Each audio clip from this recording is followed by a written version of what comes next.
자, 문제 7번. 다음은 보건교사가 작성한 보건일지입니다. 작성 방법에 따라 서술하시오. 작성 방법부터 먼저 봅니다. 밑줄 친 기억의 수술을 받은 박 교사에게 나타날 수 있는 영양 문제에 대해서 설명하시오 라고 돼 있어요. 영양 문제. 밑줄 친 니은이 해당하는 내용을 설명하시오. 밑줄 친 디귿에 해당하는 내용을 3가지 설명하시오 라고 돼 있어요. 자, 몇 가지 설명하세요 라고 얘기를 하면 몇 가지를 꼭 맞춰주셔야 돼요. 자, 박 교사는요, 최근 소화성 궤양으로 빌로스투 수술을 받았습니다. 자, 빌로스투 수술을 알고 있다면 풀어내기가 굉장히 좋아요. 이 수술을 받았어. 수술 이후 상복부 통증이 완화됐어. 소화성 궤양으로 상복부 통증이 생겼던 것 같아요. 그리고 수술을 받고 나서 완화됐고 식후 15분 후에 어지럼증, 빈맥, 실신, 발한, 창백, 심계항진, 설사, 눕고 싶은 생각과 함께 오심이 발생했대요. 밥 먹고 나서 15분 후에 얘가 발생했거든요. 활력증으로 사정했고요. 혈당을 측정해 봤어요. 몸을 따뜻하게 해주고 침대에 누워서 쉴 수 있게 해주면서 자, 유추되는 증후군의 명칭과 발생 기전에 대해서 설명을 해줬대요. 소화성 궤양으로 이 수술을 받았어. 이 수술을 받았더니 밥 먹은 지 15분 후에 이러한 증상이 나타났어. 유추되는 증후군 기억나세요? 그리고 15분 후에 이러한 상황, 이런 증상이 나타난 이유는 뭐야? 그 기전에 대해서 생활해요. 박 교사에게 증상을 완화시킬 수 있는 관리 방법에 대해서 교육하라고 얘기를 했습니다. 자, 병태 생리, 기전, 그리고 이론적 근거 너무너무 중요하다고 말씀드렸죠. 그와 함께 교육 방법, 교육, 내용, 시기, 관리 방법 역시 너무너무 중요해요. 자, 빌로스투 수술을 받았다라고 얘기를 했습니다. 빌로스투 수술이 뭔데요? 얘는 위절제를 할 거야. 위절제를 할 건데 위 일부와 공장을 문합할 거야. 이 얘기예요. 해박적으로 위 있고 12지장이 있고 그 다음에 공장이 있어요. 근데 위 일부와 12지장을 덜어내는 거죠. 그래서 위 일부와 이 공장을 문합시키는 수술이에요. 자, 빌로스투 수술을 받았단 말이에요. 자, 그로 인해서 나타날 수 있는 영양 문제는 뭐가 있을까? 위절제술 후 흔히 발생하는 영양 문제는 비타민 B12, 엽산의 결핍인데요. 칼슘 대사의 이상, 칼슘과 비타민 D의 흡수 감소가 일어난다. 왜? 이론적 근거로 여러분들 기억하세요. 위절제술로 인해서 내인자가 부족해졌다. 내인자. 벽세포에서 분비하는 염산에서 나타나는 내인자잖아요. 지금 위절제술을 함으로 인해서 내인자가 부족해졌어요. 내인자가 하는 역할이 뭔데? 내인자는 비타민 B12와 결합해서 흡수시키는 역할을 해요. 비타민 B12를 우리 몸에 흡수시키는 역할을 한다고요. 근데 내인자가 부족해지면 비타민 B12 흡수 안 되게 되죠. 이 감소하면 이 감소한다고요. 그리고 위, 12지장, 공장 이렇게 천천히 내려가야 되는데 위 그리고 공장으로 바로 내려가 버려요. 그러면 장으로 너무 빨리 들어감에 따라 음식물이 장으로 너무 빨리 들어감에 따라 흡수될 시간이 별로 없는 거죠. 자, 빌로스투 위 공장 문합술은 위절제술 시 12장으로 음식물이 통과하지 않게 됨으로써 췌장액과 담즙의 분비 감소가 되어 결국 영양 문제를 일으킨다. 췌장액, 담즙 얘네가 12지장으로 분비가 된단 말이에요. 얘네가 분비가 돼야 지방의 소화 흡수 잘 될 텐데 잘 되기가 힘들다고요. 그래서 나타나는 영양 문제다. 자, 이 문장에서 가장 중요한 건 비타민 B12예요. 얘가 무조건 들어가야 돼요. 비타민 B12. 자, 식후 15분 후에 이러한 증상이 발생했습니다. 위 공장 문합술을 하고 나서 이러한 증상이 발생했어요. 그 증후군을 우리는 뭐라고 얘기해요? 래핑 신드롬, 급속 이동 증후군이라고 얘기를 하죠. 자, 급속 이동 증후군입니다. 얘는 초기 증상 그리고 후기 증상으로 나눠볼 수 있어요.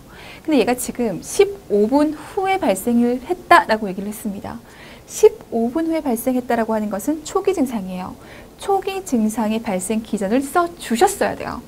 초기 증상의 발생 기전은 급속히 들어간 고장성의 음식물 덩어리가, 자, 위 12지장 공장으로 들어가야 되는데 위 그리고 바로 공장으로 들어가 버렸습니다. 굉장히 빠른 속도로. 얘는 고장성이죠. 농도가 진하다고요. 음식물 덩어리가 공장으로 빨리 내려갔는데 우리 몸은 항상성을 맞추고 싶어해. 고장성이 들어왔잖아. 그럼 얘의 농도를 맞추고 싶어져서 이 외액이 장 안으로 들어갑니다. 급격하게 들어가요. 급격하게 들어가기 때문에 그럼 이 장에는 수분이 가득 차버리게 되네요. 이렇게 빠른 수분의 이동으로 인해서 혈액량 당연히 감소하죠. 장으로 이동했다니까요. 급속하게 많은 양이. 장 안으로는 수분이 많아졌고 혈관 입장에서는 수분이 감소해서 혈류량이 감소됐고, 그래서 음식물과 수분으로 확장된 공장의 장은 연동운동이 증가해서 나타나게 된다. 순환 혈액량은 갑자기 줄어들기 때문에 빈맥 나타나죠. 어지러움 나타나죠. 근데 공장의 연동운동은 증가되기 때문에 설사 나타나죠. 초기 증상에 대한 반응이었던 거예요. 그럼 후기 증상은요? 후기 증상은 증상이 식사 후 2시간에서 3시간에 일어납니다. 자, 공장 안으로 고탄수화물 음식이 빨리 유입됐죠. 고탄수화물 음식이 빨리 들어가게 되면 혈당이 급격하게 오를 겁니다. 혈당이 급격하게 오르게 되고 급격히 오른 이 혈당을 해결하고자 인슐린이 과도하게 분비됐을 거예요. 인슐린이 과도하게 분비가 빡 됐다가 얘를 처리했어. 혈당이 갑자기 급격하게 떨어지는 거죠. 저혈당 증상이 나타나는 거예요. 언제? 밥 먹은 지 2시간에서 3시간 이후에. 이게 후기 증상. 초기 증상. 고장성 음식물이 빨리 들어갔어. 그래서 등장성 수분이 들어갔어. 장 안으로. 장은 갑자기 많아진 이 수분 때문에 연동운동이 증가됐어. 혈관 입장에서는 수분을 잃었기 때문에 혈류량이 감소됐어. 그로 인해 나타나는 증상입니다. 어지러움, 빈맥, 실신, 뇌로 가는 혈류량이 부족했기 때문에 발한, 창백, 심기항진 빨리 뛰어서 보상해줘야 될 거 아니에요. 부족해진 혈류량을. 설사, 왜? 장의 연동운동이 증가돼서 이러한 증상이 나타나는 거예요. 여기까지 해결했습니다. 자, 증상을 완화시킬 수 있는 관리 방법에 대해서 교육하자. 이런 증상이 음식물이 빨리 공장에 들어가서 생긴 거였죠. 그러면 천천히 들어갈 수 있도록 해주면 될 거 아니에요. 어떻게? 한 번에 섭취하는 음식물의 양을 줄이자. 갑자기 급격하게 많은 음식물이 들어가지 않게 고단백, 고지방, 저탄수화물과 수분이 적은 식사. 왜? 위에서 머무는 시간을 길게 하려고. 위 배출 속도를 늦게 하자. 밥 먹고 나서 누워있도록 하자. 지방 섭취 늘려주자. 식전 1시간 동안이나 식사 시 또는 식후 2시간까지 수분 섭취 감소시켜주자. 물이 많으면 그만큼 빨리 내려가니까. 진정제, 한경련제를 복용해서 연동운동 감소시켜주자 라고 하는 겁니다. 이런 내용이 들어가야 돼요. 자, 8번입니다. 다음은 보건교사가 작성한 건강상담일지입니다. 작성 방법에 따라 순서대로 서술하시오 라고 돼 있어요. 자, 작성 방법. 로이의 간호 이론에 근거해서 밑줄친 기억의 적응 양상과 미을의 자극의 유형을 제시하라. 로이의 간호 이론을 근거로 하래요. 간호라고 하는 것은 있잖아. 전문적인 거거든. 전문적이다라고 얘기할 수 있으려면 이 간호라고 하는 것을 뒷받침해 줄 수 있는 이론이 반드시 필요해. 그렇기 때문에 때문에 이 이론은 중요할 수밖에 없지. 간호 이론 무조건 A급. 자, 로이의 간호 이론에 대해서 얘기를 했고요. 그에 따른 충분한 이해가 있어야 사례 속에서 적용 가능합니다. 자, 밑줄친 니은의 의미 설명, 밑줄친 디귿을 제시할 것이라고 돼 있어요. 자, 건강상담 일지를 쭉 봤더니 기억에서 감염으로 인해서 친구들로부터 따돌림을 당해 외로움을 경험하고 있어. 로이 적응하래요. 그리고 쭉 봐요. 안티-HAV 이뮤노글로불린 M에서 양성이래요. 이것이 의미하는 바가 뭔데? 당연히 알고 있어야죠. A형 간염의 전파를 막는 방법, 전파시키는 질환이에요. 그럼 어떻게 전파가 되는데 그 전파 경로를 이해하고 전파를 끊어주는 방법 아는 것? 당연히 기본적으로 중요합니다. 학생들의 손 씻기 습관을 파악한다. 역시 로이 적응하래요. 로이의 적응 이론은요.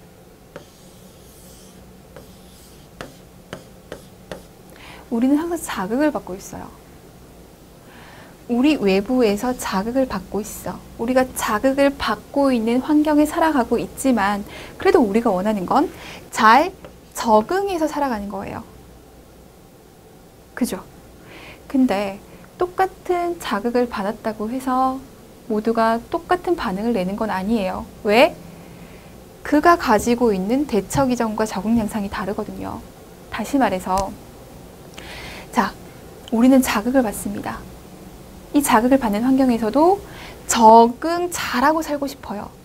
그러면 이 적응을 잘 하려면 우리는 자극을 받았을 때 대처 기전을 잘 활성화시켜서 적응 양상을 나타내서 적응 반응을 보이면 돼요.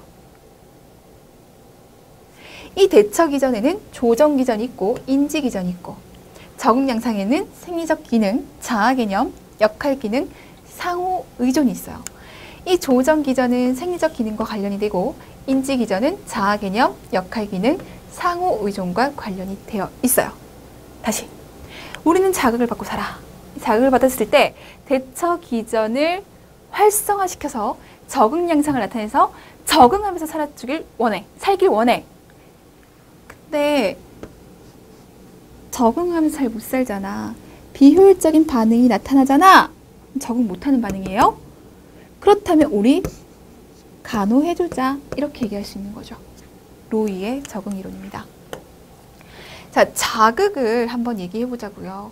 자극은 환경에 대처하기 위한 개인의 능력에 영향을 주는 자극. 능력에 영향을 주는 자극. 초점 자극, 관련 자극, 그리고 잔여 자극이 있죠. 무조건 기억하셔야 돼요. 뜻을 아는 것보다 사례를 보고 나서 이 사례가 이 자극 중에 무엇인지를 아는 게 더 중요해요. 정의보다는 사례 속에서 도출하기. 초점 자극, 자극 중에서 인간의 행동 유발에 가장 큰 영향을 미치는 즉각적이고 직면하고 있는 사건이나 상황 변화다. 교통사고 딱 당했어요. 지금 당장 해결해야 될 급작스럽고 즉각적이고 직면하고 있는 사건이죠. 초점 자극이에요. 잔여 자극, 인간 행동에 간접적으로 영향을 줄 수 있는 자극으로서 측정되기 어려운 신념, 태도, 개인의 성품이다. 그 행동을 하려면 이 사람이 가지고 있는 신념, 태도 중요하죠. 우리 이것을 바탕으로 행동하잖아요. 신념, 태도, 성품, 잔여 자극이에요. 얘랑 얘랑은 너무너무 확실해요. 잘 모르겠어. 관련 자극으로 가시면 돼요. 초점 자극으로 인해서 나타나는 자극이다. 자, 초점 자극에 의해 유발되는 행동에 관련된 다른 모든 자극을 얘기한다. 예로 파생되어지는 자극들. 현재 상태에 영향을 주며 측정할 수 있는 내 외적 세계에 존재하는 자극이다. 자, 대처 기전 여러분들 봐주셔야 돼요. 적응 양상 바로 갈게요. 자, 적응 양상이다. 대처 기전 활동으로 나타나는 적응 방법 중에 종류이다. 생리적인 양상. 자극에 의해서 자극을 받았어요. 우리 신체적으로 반응을 하죠. 수분 전해질, 활동, 휴식, 배설, 영양, 순환, 산소, 감각, 체온, 내분비계 조절, 신체적으로 반응하는 것, 신체적 양상. 자아 개념 양상.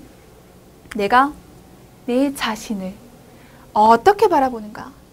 내가 나의 신체를 어떻게 바라보는가? 내가 나 내부의 신체적인 것 외에 어떻게 바라보는가? 성격, 기대, 가치에 대한 평가로서 도덕, 윤리, 적자, 자아 일관성, 자아 이상, 자아 기대 포함합니다. 신체적 자아, 신체적으로 자신을 지각하고 형성한 능력 또는 자신의 신체에 대한 주관적인 생각으로 감각과 신체상이 포함된다. 역할, 기능. 역할이라고 하는 건요, 나 혼자 있을 때 보다는 두 사람 이상이 있을 때 생겨나는 거죠. 기대되는 역할이 생긴다고요. 이 역할을 잘 할 때 우리 사회가 긍정적인 방향으로 나갈 수 있어요. 사회적 통합성에 대한 적응 방식. 자, 환경 내의 다른 사람과 상호작용을 하고 적합한 행동 역할을 하면서 이 역할 기능이죠. 능숙하게 역할을 수행해야 한다. 역할 결핍이 생기면, 역할을 잘 하지 못하면 갈등이 생겨난다. 상호 의존 양상. 상호 의존한다. 상호 작용한다라고 생각하시면 돼요. 상호작용에 대한 초점, 독립심, 의존심. 우리가 잘 살아가려면 따로 또 가치가 돼야 돼요. 독립심 당연히 필요하고요. 의존심 당연히 필요합니다. 얘네들 사이에 균형이 잘 맞춰져야 잘 살아갈 수 있어요. 누구나도 그래요. 친구, 부부, 어떤 관계에서도 필요한 거라고요. 상호의존 양상. 의미 있는 타인이나 지지체계와의 관계, 사랑, 존경, 가치를 주고받는 것을 얘기한다. 자, 이것과 관련해서 아까 A형 간염에 대한 얘기가 나왔잖아요. 이론으로 좀 보고 가도록 할게요. 이거 진짜 많이 물어봐요. A형 간염 중요성이 더 커져가고 있죠. 왜? 이슈화 되고 있으니까. 뉴스 보셨어요? 얼마 전에 그런 일이 있었잖아요. 조개젓을 먹어서 A형 간염 걸렸어요. A형 간염 발생 비율이 높아져서 역학조사 해봤더니 조개젓이래, 이런 얘기들이 많았다고요. 이슈화되는 사건에 대해서는 무조건 기억이에요. A형 간염, 간염 안 그래도 중요한데 B형 간염이 제일 중요했는데 그게 못지않게 이제 A형 간염도 중요하다고요. HIV, 헤파타이티스 A 바이러스, A형 간염 바이러스를 얘기한다. 아셔야 돼요. 용어. 안티-HIV예요. 안티라고 얘기하는 것은 항체란 얘기죠. 근데 용어에 대한 정의와 함께 의미하는 바도 기억하셔야 됩니다. 증상 후 곧바로 혈청 내에서 나타났다가 3에서 12개월 후에 사라집니다. 자, 이뮤노글로불린 M, 안티-HIV. 우리가 1차 반응, 2차 반응, 1차 면역 반응, 2차 면역 반응이라는 얘기를 해요. 1차 면역 반응과 관련된 얘기는 이뮤노글로불린 M, 2차 면역 반응과 관련된 얘기는 이뮤노글로불린 G죠. 자, 이뮤노글로불린 M, 안티바디 투 HIV. 최근 HAV에 감염된, 최근이라고 얘기를 했어요. 1차 감염이란 얘기예요. 노출 후 2에서 3개월에 최고치고 서서히 감소하고 대체로 노출 후 1년 정도에 사라지고, 이뮤노글로불린 G. 과거에 걸렸었던 적이 있었어. 그리고 지금 다시 나타났을 때 이게 확 올라가거든. 1개월 후에 최고치에 이르고 수년 후 몸에 남아있어요. 계속적으로 몸에 남아있어요. 그러면서 면역 활동을 한다. 첫 번째 반응, 두 번째 반응이라고 생각하시면서 얘는 늦게 나와서 늦게까지 유지된다고 생각하시면 됩니다. 감염 경로. 장 바이러스예요. 장 바이러스 계열의 RNA 바이러스. 대변 구강 통로예요. 오염된 것을 먹어서 생기는 거예요. 바이러스에 감염된 음식물이나 음료수를 섭취한 거주자나 가족 간에 전파를 한다. 그래서 손 씻기, 음식물 관리 너무너무 중요한 거죠. 기본이라는 거예요. 자, 오염된 물, 우유, 음식물, 오염된 조개를 익히지 않고 섭취해서 감염된다. 이런 거 너무너무. A형 간염이 유행하는 지역에 수입된 동물을 다루는 사람, 감염될 수 있다. 동물에 대한 관리도 필요하겠네. 사람이 많고 열악한 위생 환경. 지금 대변 구강 통로라고 얘기를 했거든요. 위생 중요하죠. 사람이 많다는 것은 그만큼 감염될 가능성이 높아진다는 겁니다. 증상이 발현되기 전에 대변으로 바이러스를 배출하고 황달이 나타난 후에도 7에서 9일 동안 바이러스가 배출된다. 계속적으로 배출되고 있어요. 근데 위생관리가 제대로 안 돼? 그럼 다른 사람에게 얼마든지 잘 전파시킬 수 있다. 그래서 어떻게 해줘야 돼요? 개인 위생 잘 해주셔야 돼요. 분변에서 오염된 음식물 섭취함으로써 감염되기 때문에 개인위생 잘하자. 손 씻기 기본이다. 식수 공급, 물 오염 당연히 되잖아요. 얘 감염 예방할 수 있다. 식단 관리, 음식물 취급자에게 A형 간염 검사를 하는 것을 감염 줄일 수 있다. 음식물 취급하는 사람, 나 걸렸어. 화장실 갔다 와서 손 안 씻었어. 근데 그 손으로 막 음식물 만들었어. 음식물 오염됐어? 그거 먹는 사람들 전파돼. 관리 굉장히 중요합니다. 자, 동물 돌보기. 새로 수입된 동물은 2달간 격리시켜주는 것이 좋겠다. 왜? 이 동물로 인해서 전파될 수 있으니까 이를 다루는 사람에게 A형 간염 발병률을 줄일 수 있다. 능동 면역. 예방접종하자. 수동 백신. 표준 면역글로 불리는 간염에 노출되기 전후 모두 예방 효과가 있다. 혈중 주는 거잖아요. A형 간염에 노출된 지 1, 2주 내에 주사하면 A형 간염 예방에 효과적이다. 문제를 해결할게요. 기억 감염으로 인해서 친구들로부터 따돌림을 당해서 외로움을 경험했어. 기억과 관련된 로이의 적응 양상. 따돌림을 당했어요. 의미 있는 사람들과 상호작용이 안 되고 있는 상황이죠. 상호 의존 양상에 문제가 생긴 거예요. 자, 쭉 보면서 활력 징후, 체온 36.5도, 맥박 72회, 호흡 18, 혈압 120에 80. 뭐 크게 나쁠 거 없어요. 건강 문제부터 볼게요. 상복부의 불편감, 감기 증세와 함께 갑자기 피부가 노랗게 황달 증상이 있다는 거고, 피로 50 있었고, A형 간염에 걸렸던 것 같아요. 별다른 건강 문제 없었고, 동일 질환의 과거리 없고, 노란빛인데 소양감은 없어. 아직은 괜찮네요. 황달만 있을 뿐. 얼마 전에, 한 달 전에 동남아시아 여행을 다녀왔고, 낚시를 즐기고, anti-HAV의 양성이래요. 걸렸다는 거죠. 항체 나왔다는 거잖아요, 지금. 자, 그리고 리을도 로이 적용하라고 했어요. 학생들의 손 씻기 습관을 파악하고 싶어. 자극 중에 어떤 자극이냐고 물었거든요. 손 씻기 하는 습관을 알고 싶다는 것은 초점 자극, 관련 자극 아니잖아요. 어떠한 얘의 신념과 얘의 태도가 이러한 행동을 만들어낼까? 이거잖아요. 그러니 얘는 자극 중에서도 잔여 자극이 들어가는 거죠. 자, 건강 문제부터 올라가 보도록 할게요. 상복부 불편감과 감기 증세와 함께 피부가 갑자기 노랗게 변했대요. 피부가 갑자기 노랗게 변한다는 것은 황달 의심해 볼 수 있어요. 피로 오심호소한데요. 간염 생기면 피로해지죠. 활력 징후, 체온, 맥박, 호흡, 혈압 뭐 크게 나쁠 건 없고요. 피부 노란색을 보이고 있어요.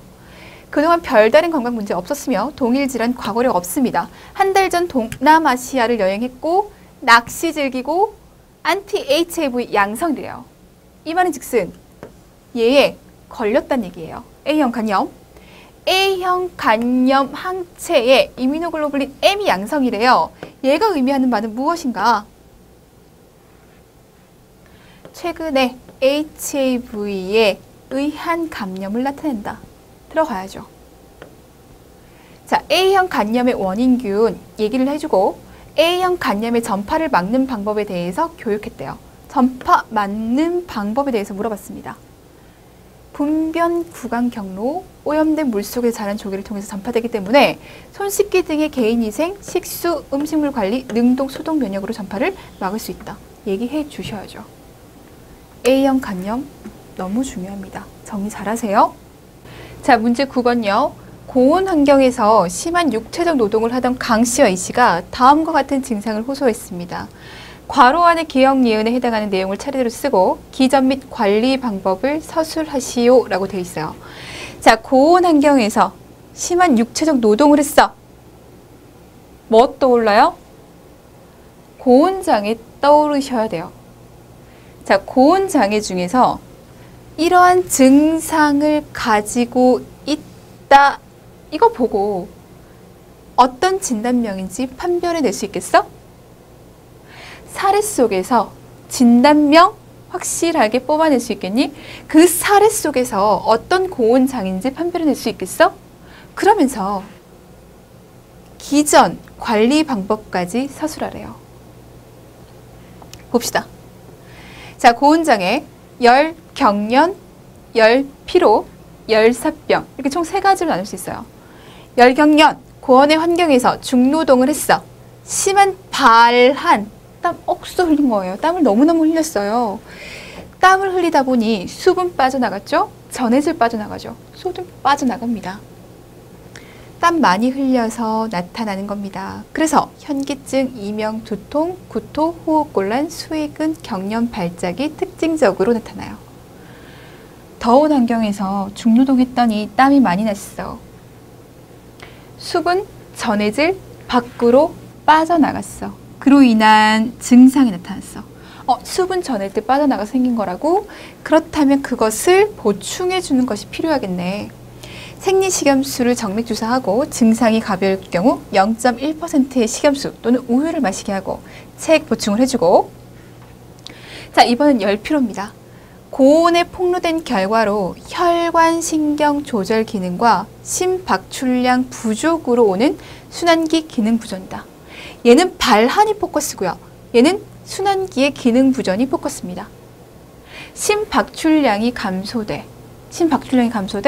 그럼 우리 조직으로 가는 혈류량 부족해지잖아. 결국 조직으로 가는 산소량, 영양소 부족해지잖아. 그로 인해 뇌로 가는 혈류량이 감소됐어. 현기증, 피로감, 권태감, 불안감, 두통, 이명 등의 비특이적인 증상이 나타나고 의식이 저하되고 완전 허탈에 빠져 실신할 수 있다. 뭐 때문에? 순환기 기능 부전 때문에. 그럼 어떻게 관리해 줄래? 이 채워줘야지. 서늘하고 쾌적한 환경에서 일단 안정시켜주자. 고온 환경에서 일한 게 문제였어요. 그럼 환경에서 벗어나서 가염 유동식 섭취해주고, 탈수가 심하면 5% 포도당 식염수를 정맥주사해서 책 보충해주고, 강심제를 써야 할 경우도 있다.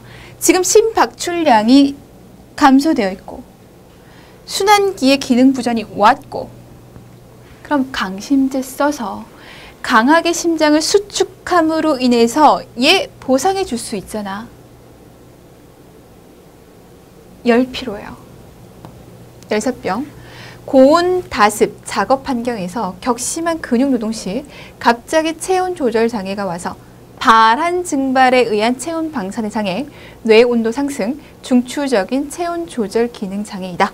자, 내가 고온 다습한 작업 환경에서 노동을 하다 보니까, 계속적으로 햇볕 받으면서 노동을 하다 보니까 내 몸에 있는 체온 조절 중추가 망가졌어요.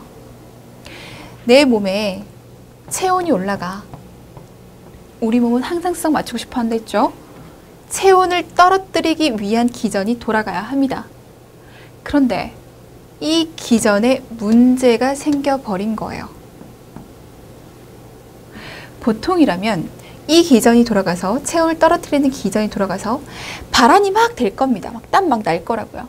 땀이 나면 이 땀이 증발하면서 내 몸에 있는 열을 밖으로 가져갈 거예요. 요 기전 돌아가지 않아. 발한 나타나지 않아. 증발 없어. 체온 안 떨어지고 오히려 올라갈 수밖에 없어. 체온이 계속적으로 올라가는 게 문제예요. 뇌의 온도 상승. 자, 그로 인해 의식을 잃게 되고 체온은 급격하게 상승하고 어디까지? 40.6까지 발한 되지 않습니다. 체온 조절 안 되니 당연히 고체온까지 갈 거고요.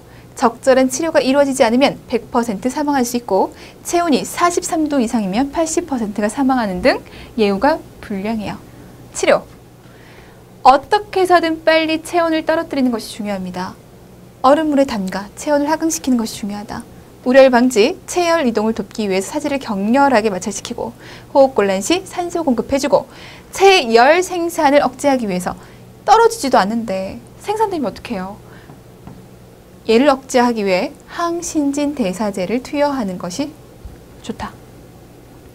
자, 건강상담 일지로 돌아올게요. 우리 사례 속에서 얘가 뭘 의미하는지 판별해보죠. 근육의 통증 느꼈어요. 현기증이나 체온 37.8도. 올라갈 수 있을 것 같아요. 맥박 살짝 올라갔네요. 호흡, 그렇게 크게. 혈압 괜찮아요. 그러면서 따뜻하고 축축해요.